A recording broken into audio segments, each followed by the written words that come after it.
What stopped you from committing suicide? I care too much about everyone to do it. I don't want them to be upset.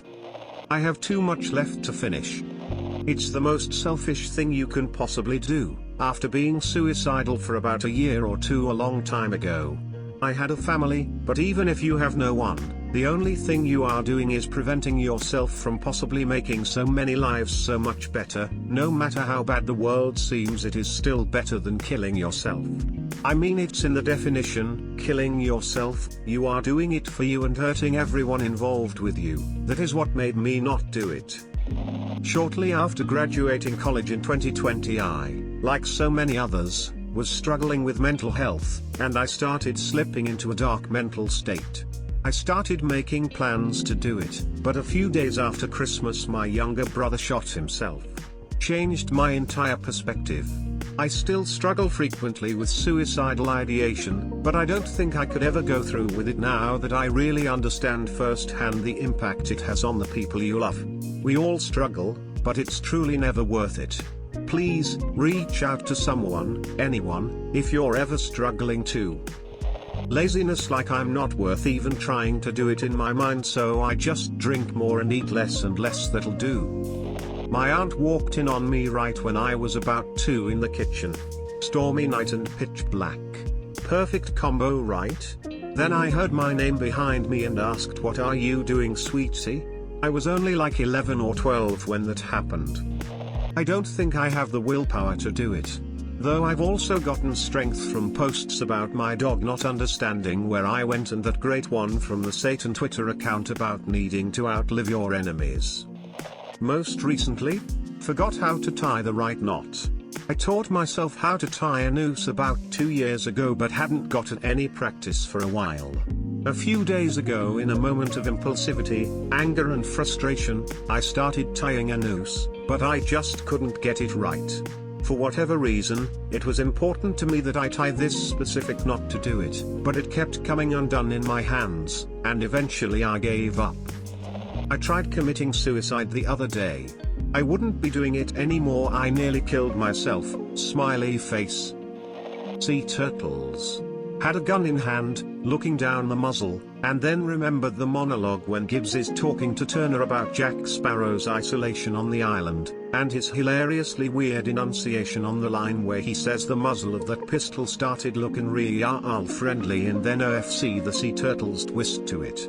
I laughed and realized how fucking ridiculous literally all of existence was, and that ending myself wasn't gonna fix the absurdity of it all. My kids. I've never been truly suicidal, but one thing my mom said that has always stuck with me is, never choose a permanent solution to a temporary problem. I forgot how to operate belts. Cowardice. The idea that someone else was going to have to clean up my mess. And it was hard to come up with a suicide plan that didn't leave a gory mess for someone else to deal with. My younger brother. I think it's amazing on how a now 7 years old can do. He's so nice. I was feeling down and insecure years ago. He came up to me, hugged me and said Guy, his nickname for me since he could say my name, "You so pretty." He still says I'm pretty, and he tells me I am the best sibling ever. Also says that he loves me. My brother is the best. I have a mother and a brother. Without them, I'm out. I watched a friend die right in front of me and was powerless to do nothing. Seeing real death changes your mind very quickly. Listening to Duke Ellington. The thought of how horrified my family would be when they would find my body. I couldn't put them through that. I also couldn't leave my cat alone. She was the only thing holding me together for a long time, as I live alone. It took me a long time to come with the fact that I owed it to myself to not commit suicide, not just to other people. Today I am 100% healed from my depression, and to this day, thinking of what I almost put them through brings tears to my eyes. My dad's best friend committed suicide before I was born. I don't know much about their relationship since he never talks about it, but they were close enough that I was named after him. The thought of putting him through that kind of pain again is what stops me. I will say that while I don't think I ever actively planned suicide, I had a point I wanted to disappear, very badly. I was abusive. My family was alienating me. I hated the results of it, but couldn't stop. A couple of things stopped me. I still had a fear of death and pain, so all the methods sounded painful or scary. I wasn't anywhere near the point other people had been, so honestly, if anyone wants me to remove this, I will. I can't stand the sight of blood, and one of the only methods I had that would have worked for sure was a knife, and no. Just no. My now GF was there for me when it was dark. A few friends were, sort of, except I felt bad dumping these woes onto them, so it was really my GF and an online friend or two. They all kept claiming I wasn't a horrible person and that I wasn't a monster, but after a while I got angry at these comments, so frustrated. Of course they would say that they weren't there to see what happened. All they know is what I'm telling them, and even then they're trying to vouch for me and defend. Quick note, none of them support abuse or anything like that. My behaviors were passive-aggressive in nature and toxic as all get out, but basically the events could be easily seen as misunderstandings, which they were quick to see it as. Ironically, with being so horrible to my family, what kept me from vanishing either by death or just running away until I perished? My own family. My mom, the main victim of my verbal abuse and manipulation, was so patient with me. She still loved me. She still does, and I don't understand it. I do. But I don't. She's been through terrible things, not just from me. By all rights I should have been on the streets or in a jail or a psych ward years ago. But while we still have some rough patches, we're happily living together and healing as a family. I could write a book about her woe is me. I don't understand this, but I know I tend to ramble. Basically, my GF and my mom especially, kept me from doing terrible things in spite of what I'd done. What I had done to her still makes me want to cry. Sadder songs or songs that were calmer would help, either by catharsis or because it helped me get out of my funks sometimes. I am glad I'm still here, even when it's rough. My dog.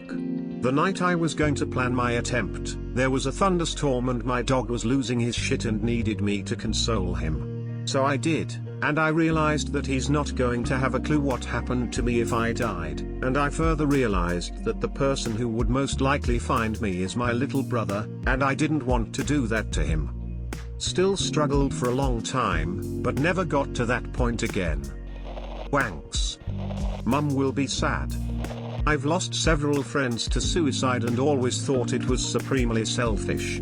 When I got to the point of feeling like I should off myself, I thought of firstly, the mess I'd leave, and everyone I'd leave behind and how that would affect them. I didn't want to make them feel what I felt when they left. What's the worst that can happen? I can always die later. The night I was planning to do it, my mom randomly decided to tell me about how her worst fear was anything bad going on with me, and she didn't help me in time. She knew.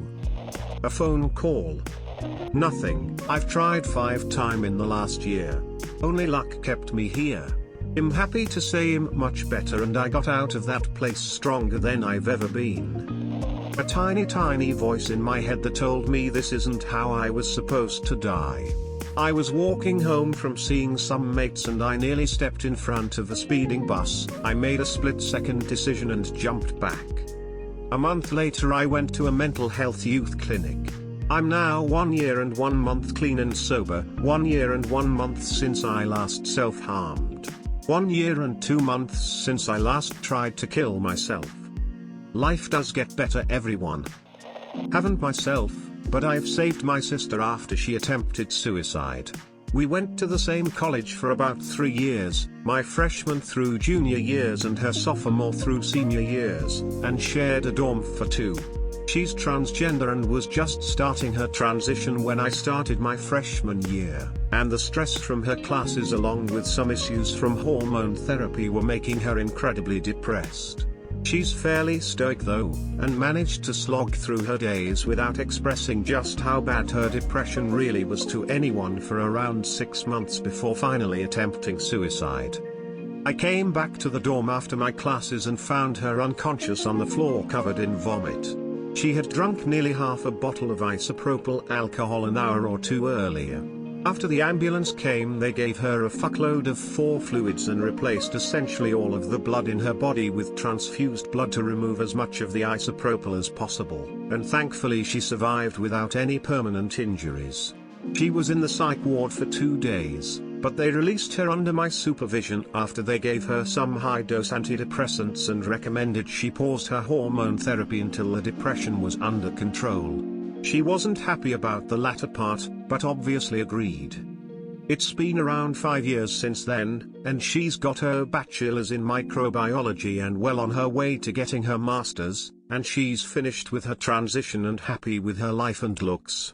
She's a wonderful person with an incredible wit, and I'm pretty sure that I'm still the one that owes her even after saving her life. Thoughts of my family.